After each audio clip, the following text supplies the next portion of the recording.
Hi, my name is Abdul Razak. I am a virtual scribe trainer with over 18 years of experience in the healthcare documentation industry. So, if you are a fresher who is trying to join the scribing industry or an experienced medical transcriptionist who wants to know more about the scribing industry, then you have come to the right place. Here we discuss everything about virtual scribing and virtual scribe training. So, the topic of today's discussion is active listening and critical thinking.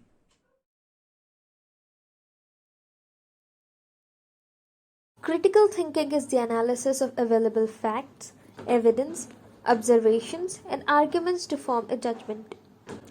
The subject is complex. Several different definitions exist, which generally include the rational, skeptical, and unbiased analysis or evaluation of factual evidence. Critical thinking is self-directed, self-disciplined, self-monitored, and self-corrective thinking. It presupposes assent to rigorous standards of excellence and mindful command of their use. It entails effective communication and problem-solving abilities, as well as to overcome native egocentrism and sociocentrism.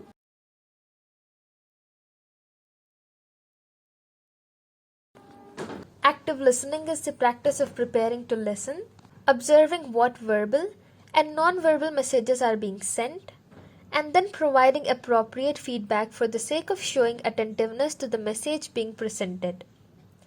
This form of listening conveys a mutual understanding between speaker and listener. Speakers receive confirmation their point is coming across effectively, and listeners absorb more content and understanding by being engaged.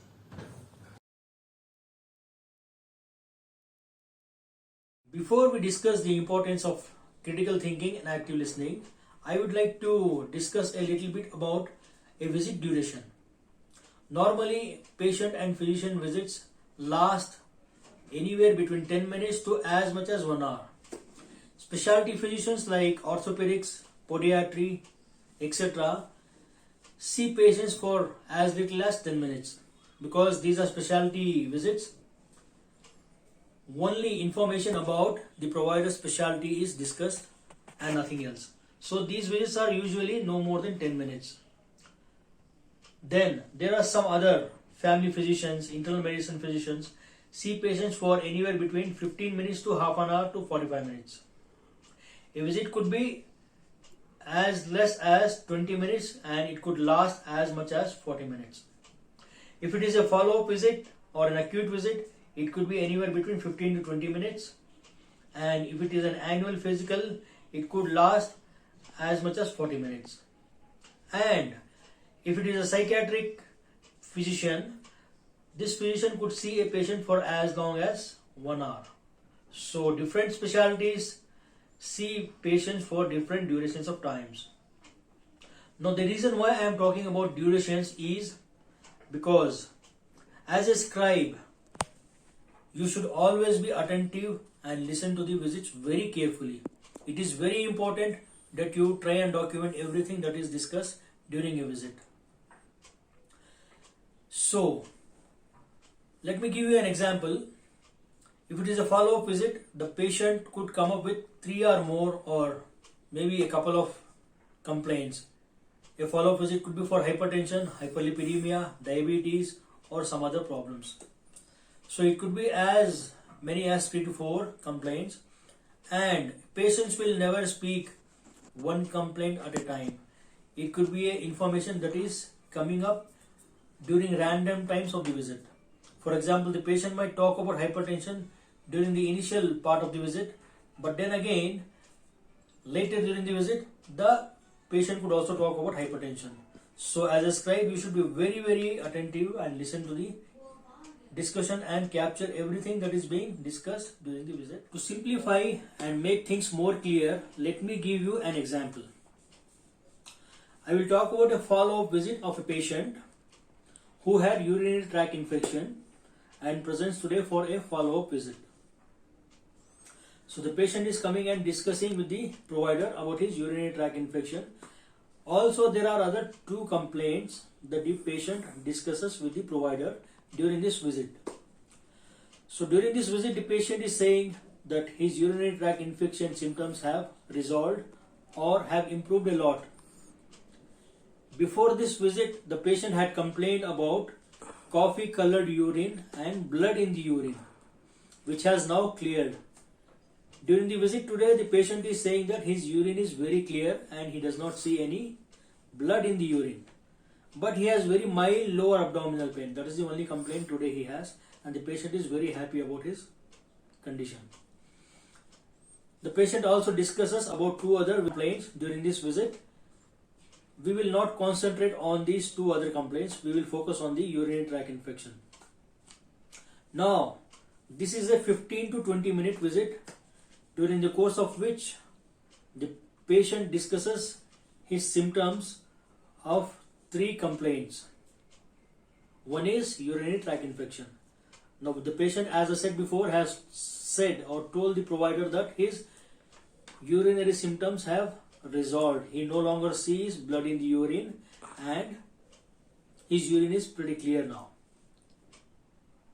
The patient was on a course of antibiotics before this current dose of antibiotics.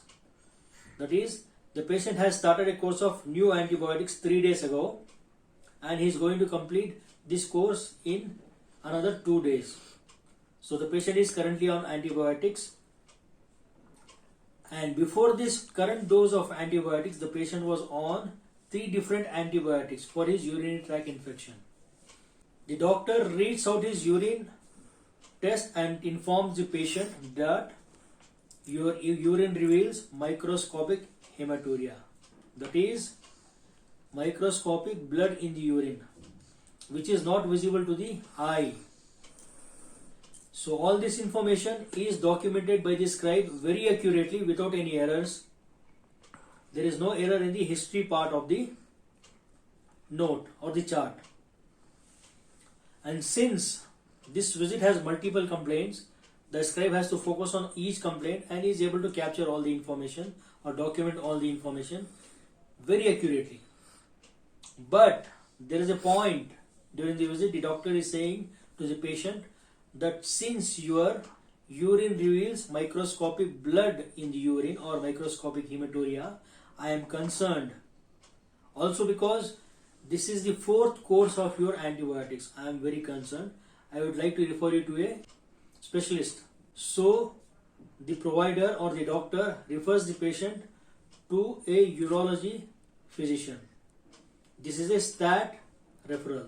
A stat referral means a referral where a patient has to see the other physician immediately. So here the scribe has failed to document the information of the physician's concerns. The physician is concerned that the patient continues to have microscopic hematuria in spite of being on 4 courses of antibiotics.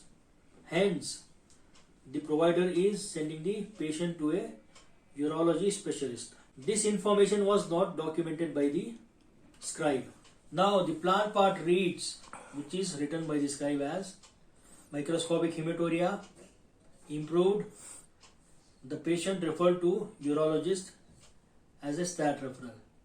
Now imagine this note would be read by the other physician, the specialist, wherein the scribe has documented in the HPI part that his symptoms have resolved, and in the plan part again urinary tract infection symptoms improved, but a referral is to the urologist.